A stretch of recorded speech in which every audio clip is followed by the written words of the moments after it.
नमस्कार. KTV मराठीच्या कोकण वार्तामध्ये आपलं स्वागत. प्रथम एक नजर आजच्या ठळक घडामोडींवर. रत्नागिरी जिल्ह्यातील कोरोना पॉझिटिव्ह रुग्णांची संख्या 8,383 वर पोहोचली असली तरी 7,742 म्हणजेच 93% जणांनी केली कोरोनावर मात.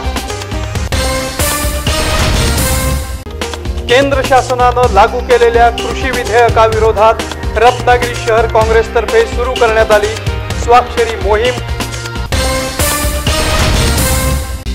आणि राष्ट्रवादी काँग्रेस पार्टीचे नेते नाना मयेकर यांच्या अकाली निधनाबद्दल रत्नागिरी इथं त्यांना अर्पण करण्यात आली सर्वपक्षीय शोकसभेत आदरांजली. यानंतरच्या बातम्या अल्पशा विश्रांतीनंतर. समुंदर की गोद में पला है तू, अंगड़ाई लेते ही लहरें शुरू.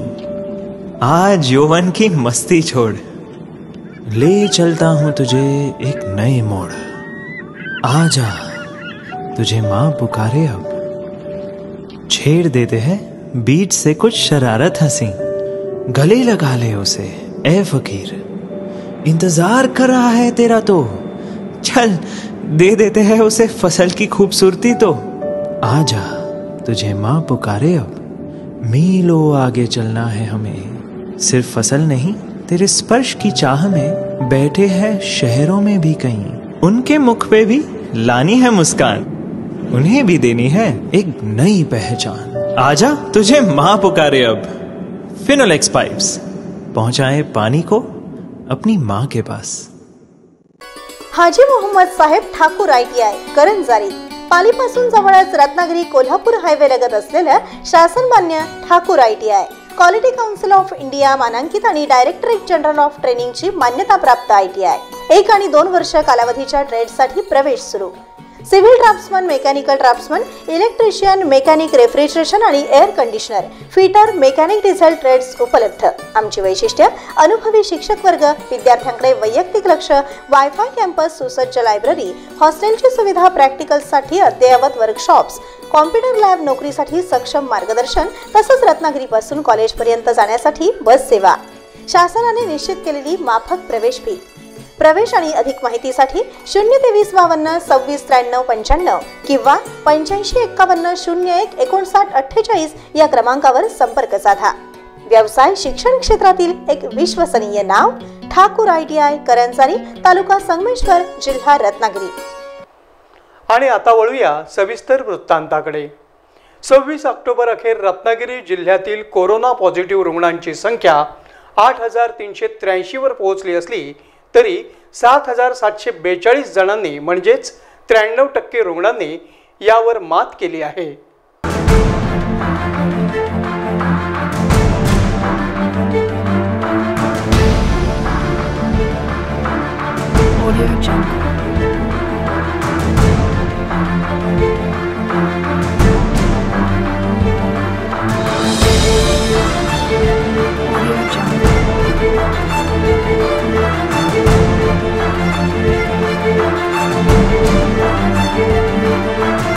मागील 8 महिन्यापासून रत्नागिरी येथील शासकीय रुग्णालयासह दापोली, खेड, चिपळूण तसंच उद्यमनगर येथील महिला रुग्णालयामध्ये कोविडचे रुग्ण दाखल झाले होते.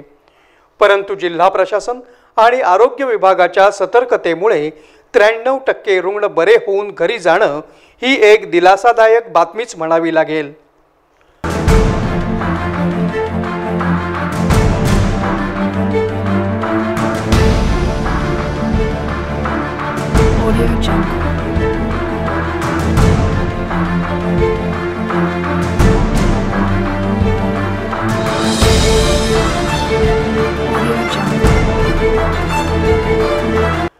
मुख्यमंत्री उद्धव ठाकरे यांनी कोरोनावर मात करण्यासाठी माझं कुटुंब माझी जबाबदारी ही घरोघरी जाऊन आरोग्य तपासणी मोहीम सुरू करण्याचे आदेश दिले. त्यामुळे रत्नागिरी जिल्ह्यातील या मोहिमेचा पहिला टप्पा पार पडला असून त्याला नागरिकांचा 100% प्रतिसाद मिळाला आहे. या आरोग्य तपासणी मोहिमेमुळे कोरोना पॉझिटिव्ह रुग्णांची संख्या मोठ्या प्रमाणात कमी झाली असून नागरिकांमध्येही जनजागृती निर्माण झाली आहे। आता जे आपण माझे कुटुंब माझी जबाबदारी ही क्लिप बघितली 2 मिनिटाची, मला असं वाटतं की आपल्या संकल्पनेतनं हा उपक्रम महाराष्ट्रामध्ये आपण चालू केला आणि रत्नागिरी जिल्ह्यामध्ये देखील मृत्यूचं प्रमाण आणि कोविड पॉझिटिव्ह रुग्णांचं प्रमाण जे कमी झालेलं आहे किंवा सिंधुदुर्गामध्ये देखील झालेलं आहे, याचं कारण हे एकमेव आहे की आपण दिलेल्या संकल्पनेतनं प्रशासनानं माझे कुटुंब माझी जबाबदारी हा उपक्रम तळागाळापर्यंत पोहोचवला, प्रत्येक घरापर्यंत पोहोचवला। आणि आज माझ्या मतदारसंघाचं जर सांगायचं झालं तर या उपक्रमामुळं दर दिवशी माझ्या मतदारसंघामध्ये 35-40 जे पेशंट मिळायचे त्याची संख्या देखील आता शून्यावर आलेली आहे। त्याच्यामुळे इतका चांगला हा उपक्रम प्रशासनानं रत्नागिरी जिल्ह्यामध्ये आणि सिंधुदुर्ग जिल्ह्यामध्ये आपल्या नेतृत्वाखाली राबवला आहे आणि म्हणूनच हे यश आम्हाला सगळ्यांना मिळू शकलेलं आहे। कोरोनावर नियंत्रण मिळवण्यास बऱ्यापैकी यश आलं असलं तरी अजून लढा संपलेला नाही। ज्यांना कोरोना होऊन गेला आहे त्यांनी आणि इतरांनीही योग्य ती खबरदारी आणि काळजी घेणं फार महत्त्वाचं आहे, असं आवाहन डॉक्टर प्रकाश जांभूळकर यांनी केलं आहे। जे काही आहे तुमचे मानसिक लक्षण आहेत ते अवॉइड नाही करायचे। कुठलाही लक्षण आपल्याला वाटलं तर लक्ष ठेवायचं, त्याच्यात कसं बाहेर पडायचं याचं ट्राय करायचं। आपल्याला नाही जमलं तर मनोरुग्णावर कन्सल्ट करायचं। जे काही तुमची व्यसन आहे, टोबॅको म्हणजे तंबाखूजन्य पदार्थ असेल, अल्कोहोल ड्रिंकिंग असेल, ते सर्व बंद करायचं, अवॉइड करायचं। कुठल्याही लोकांची जे काही बरे होऊन घरी गेलेत त्यांनी लोकांची म्हणजे मदत करायची, त्यांना हेल्प करायचं। हेल्प केल्यानं तुमचं एनर्जी बूस्टअप होईल, पॉझिटिव्हिटी येणार तुमच्याकडे। आणि जे काही लक्षण आहे, कुठलाही लक्षण जे काही मी या व्हिडिओमध्ये डिस्कस केलंय, कुठल्याही लक्षणाला दुर्लक्ष करायचं नाही। आणि बऱ्यापैकी कोरोनामध्ये कसं वाचायचं हे बऱ्यापैकी सर्व प्रसारमाध्यमातून आपल्याकडे माहीत असेल। मास्क वापर करणं, सोशल डिस्टन्सिंग बनण्यापेक्षा मी म्हणेन फिजिकल डिस्टन्सिंग मेंटेन ठेवा। आपल्या जे काही लक्षण आढळले तुरंत टेस्ट करा, जेवढा लवकर टेस्ट कराल तेवढा आपल्याला याचा फायदा मिळणार। जे काही स्ट्रेस लेवल आहे त्याच्यापासून स्वतः बाहेर पडू शकता तुम्ही, हे ट्राय करायचं। आपल्या समाजाला तुमचे कॉन्ट्रीब्युशन द्या, जे काही तुम्ही मदत करू शकता। जे कोरोना क्युअर होऊन घरी परतले आहेत ते बऱ्यापैकी आपल्या समाजाला काही ना काही जे काही होत असेल ते त्यांचे कॉन्ट्रीब्यूट करायचं।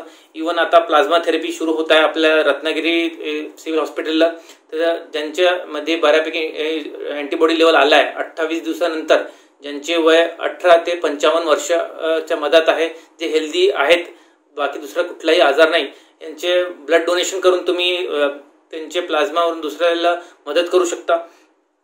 प्रोडक्टिव्हिटी वाढवा, तुमची कॉन्ट्रीब्यूट करा तुमचं, आणि तुमची कॅपेबिलिटीज आणि तुमचे जे काही स्ट्रेंथ आहे त्यांची जाणीव ठेवा आणि आपल्या समाजाला आणि आपल्या डिस्ट्रिक्टला मदत होईल असे काम करा।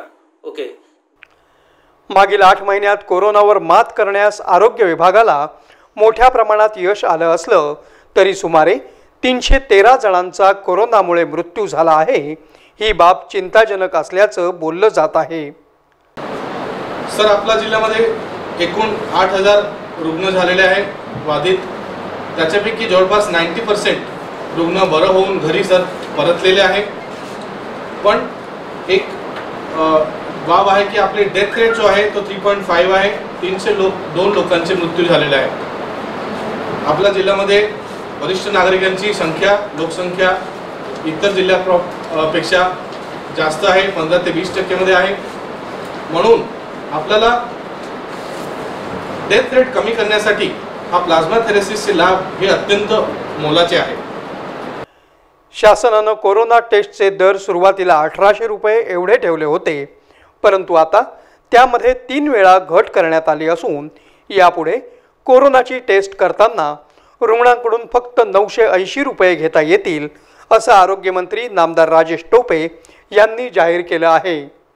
कोरोना संपला, आता आपण बिनधास्त कुठेही फिरलो आणि वागलो तरी चालेल, अशी भावना नागरिकांमध्ये निर्माण झाली आहे।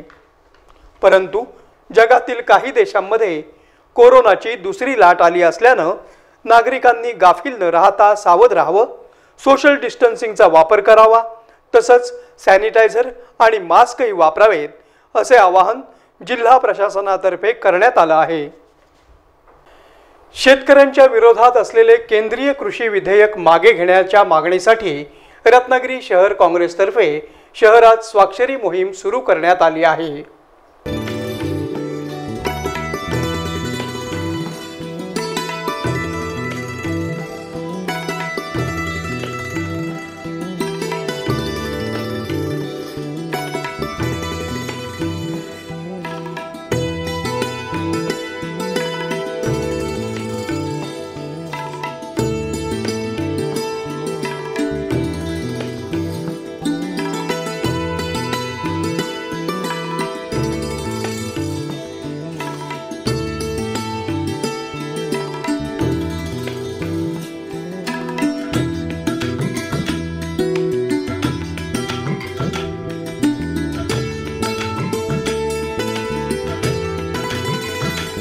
हे विधेयक शेतकऱ्यांच्या हिताचं नसल्यामुळे आम्ही शेतकऱ्यांशी संवाद साधत या विधेयकाला विरोध करत असल्याचं रत्नागिरी काँग्रेस शहराध्यक्ष राकेश चव्हाण यांनी सांगितलं। आता जे केंद्रामध्ये मोदी सरकारने जे काही विधेयक आणले शेतकऱ्यांच्या विरोधात, ते विधेयक आणल्यानंतर सर्वसामान्य शेतकरी असतील किंवा कुठे काही व्यापारी जे आहेत ते त्यांनी जायचं कसं, काय कसं करायचं, सध्या त्यांचा कायदा हा आधी न कळण्यासारखा आहे। काही लोकांची संमिश्र आहेत, काही लोकांना ते कळलंच नाही की कायदा म्हणजे नेमकं काय आहे। पण ते आम्हाला पक्षाच्या मार्फत आम्हाला त्याचं गाईडलाईन देण्यात आल्या, आम्हाला आमचं काउन्सिलिंग करण्यात आलं की कशा पद्धतीने हा कायदा आला आणि कशा पद्धतीने शेतकऱ्याचं नुकसान आहे। तर त्या खऱ्या अर्थाने रत्नागिरी शहरामध्ये आज आम्ही काँग्रेसच्या वतीने आम्ही शहरामध्ये आज आमचे नेवरेकर आमचे जे इथे शेतकरी मुलं आहेत त्यांच्याकडे आम्ही आलो, त्यांच्याशी बोलणी केली, त्यांचं शेत आम्ही सगळं जाणून घेतलं, त्यांच्याकडे सुद्धा त्यांच्या अडीअडचणी जाणून घेतल्या की कशा हालाकाच्या परिस्थितीत पण ते शेतीची कामं करतात, शेती करतात। आणि समजा हेच जर गव्हर्नमेंटला माहितीच नसेल की शेतात जाऊन नेमकं काय करतात, जर गव्हर्नमेंटला खरंच मंत्र्यांना माहिती असतं की शेतकरी म्हणजे नेमकं काय, त्यांनी शेतात कधी आलेत का, त्यांनी कधी बघितले का, त्यांची अडचण जाणून घेतले काय, परस्पर तिथे पार्लमेंटमध्ये बसायचं, बहुमताच्या जोरावरती तिथे बिल पास करायचं आणि कायदा आणायचा आणि तो लागू करायचा, असं होणार नाही। तर तुम्ही खऱ्या अर्थाने शेतकऱ्यांची सुद्धा समस्या जाणून घ्या। आणि आमचं असं म्हणणं आहे, इव्हन शेतकऱ्यांचं सुद्धा म्हणणं आहे, आता नेवरेकर हे आमचे बुजुर्ग आहेत, शेतीतले मास्टर आहेत, तेही म्हणाले की असं होता कामा नये, शेवटी शेतकऱ्यांची बाजू सरकारने समजून घेतली पाहिजे आणि ते विधेयक पास होऊ नये किंवा ते पास झालं आहे ते परत पाठी घ्यावं, यासाठी संपूर्ण भारतामध्ये काँग्रेसतर्फे म्हणजे आदरणीय राहुल गांधी आणि सोनिया गांधी यांच्या मार्गदर्शनाप्रमाणे, त्यांच्या सूचनेप्रमाणे आज महाराष्ट्र प्रदेश काँग्रेसचे बाळासाहेब थोरात प्रदेश अध्यक्ष त्यांच्या सूचनेप्रमाणे आणि आता आमचे जे प्रभारी आहेत मनोज शिंदे साहेब जे आमचे प्रभारी आहेत रत्नागिरीला, मनोज शिंदे साहेबांच्या मार्गदर्शनाखाली आम्ही शहरामध्ये हे काम करतोय। यावेळी अशफाक कादरी, प्रीतम पिलणकर आदी उपस्थित होते। दरम्यान हे विधेयक मंजूर करण्यासाठी सरकारनं शेतकऱ्यांशी संवाद साधत समस्यांचं निरसन करणं गरजेचं होतं, असं मत शेतकरी व्यक्त करत आहेत।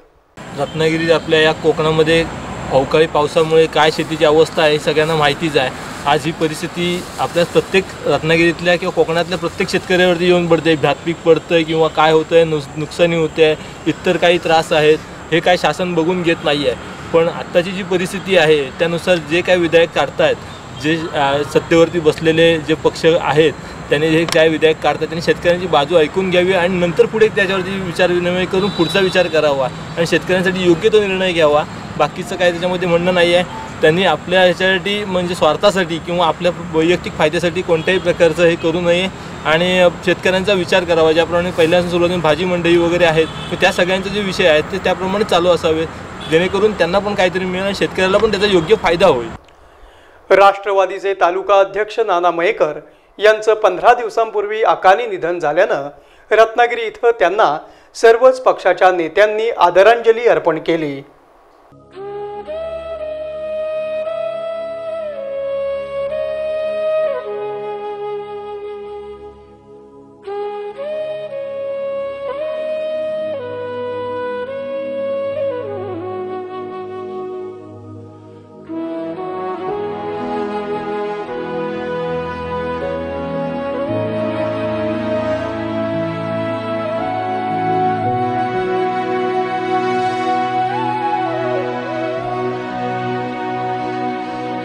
नाना मयेकर हे मालगुणचे रहिवासी होते, तसेच ते राजकारणाबरोबर सामाजिक आणि शैक्षणिक क्षेत्रातही काम करत होते।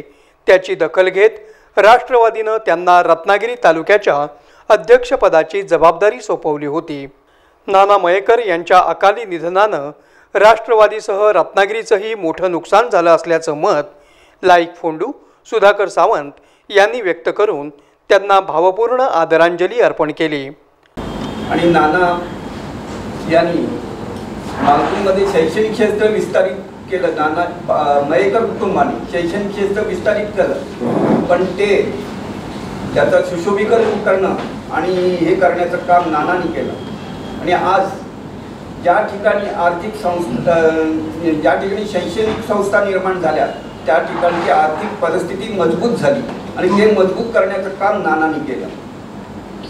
आज आपण पाहतोय की नाना जरी आमच्यातून गेले तरी त्यांचं कार्य हे आमच्या मनात राहील आणि ते कार्य आम्ही मनात घेऊन पुढचं आमचं काम करत बसू. नानाने अरेंज करायला पाहिजे होतं आणि ते करणार आहे. त्यांच्या श्रद्धांजलीला अर्पण त्यांच्या माझ्यासारख्याने वयस्करांनी उपस्थित राहावं ह्याच्यासारखी दुर्दैवी गोष्ट नाही. बंधू भगिनींनो, नानाने जे कार्य करून ठेवले ते फार मोठं अपार असं कार्य आहे. शैक्षणिक क्षेत्र असो, सामाजिक क्षेत्र असो, सहकार क्षेत्र असो, क्रीडा क्षेत्र असो किंवा विविध क्षेत्रात पारंगतपणे पोहणारा किंवा त्या क्षेत्रामध्ये आपलं एक मोठं व्यक्तिमत्व असं उभं करणारं. जाकादेवी किंवा मालगुण परिसरामध्ये मालगुण सोडलं तर जाकादेवीच्या आजूबाजूला जे अनेक खेडेगावी होतात त्या खेड्यातील दुर्लक्षित अशी अनेक मुलं होती, विविध जाती धर्माची होती. त्यांना शिक्षण मिळणं दुरापास्त झालं होतं, कारण जवळपास शाळाच नव्हती. नानांनी जाकादेवीमध्ये उत्तुंग अशी सर्व सुविधांनी युक्त अशी आदर्श शाळा निर्माण केली आणि जाकादेवी परिसरातले अनेक विद्यार्थी ज्यांना शिक्षण मिळू शकणार नव्हतं, ज्या मुलींना शिक्षण काही माहीत सुद्धा नव्हतं, अशा शेकडो मुलांना नानांनी शिक्षणाच्या क्षेत्रात आणलं, त्यांना सुशिक्षित केलं. हे नानांचं फार मोठं कार्य कोणी विसरू शकणार नाही. रत्नागिरी इथं आयोजित सर्वपक्षीय शोकसभेत बशीर मुर्तुजा, कुमार शेटे आदींनी नाना मयेकर यांच्या राजकीय, सामाजिक आणि शैक्षणिक कार्याचं कौतुक करत त्यांच्या अचानक निधनाबद्दल दुःख व्यक्त केलं.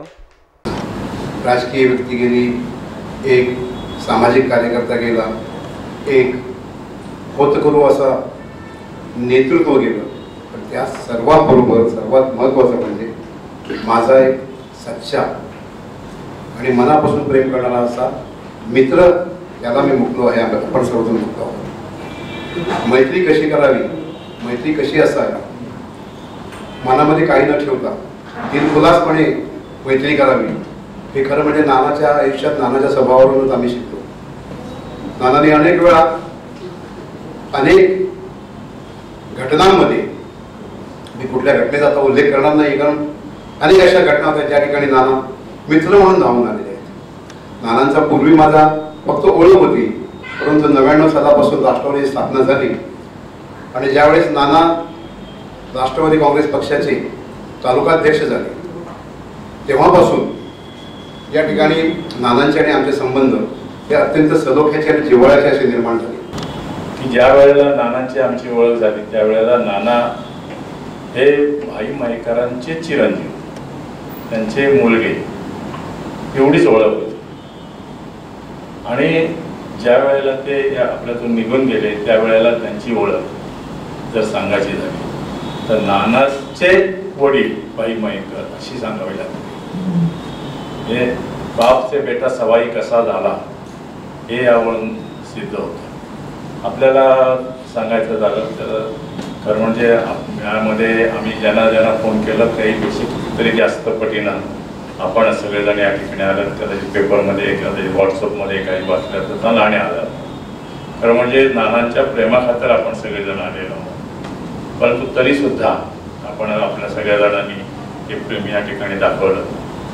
मी नानांच्या बाबतीमध्ये एकच गोष्ट सांगेन की नाना आमच्याबरोबर खांद्याला खांदा लावून काम करत होते, राजकीय क्षेत्रामध्ये होते. काही आमच्यातलेच काही अल्पसंतुष्ट होते. त्यांनी नाना आपल्या पुढे जाईल म्हणून काही गोष्टी केल्या आणि त्यांना त्रास देण्याचं काम केलं. पुन्हा एक नजर आजच्या ठळक घडामोडींवर. रत्नागिरी जिल्ह्यातील कोरोना पॉझिटिव्ह रुग्णांची संख्या 8,383 वर पोहोचली असली तरी 7,742 म्हणजेच 93% जणांनी केली कोरोनावर मात।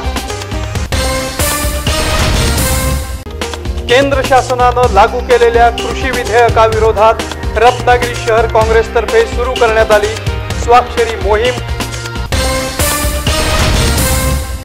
आणि राष्ट्रवादी काँग्रेस पार्टीचे नेते नाना मयेकर यांच्या अकाली निधनाबद्दल रत्नागिरी इथं त्यांना अर्पण करण्यात आली सर्वपक्षीय शोकसभेत आदरांजली।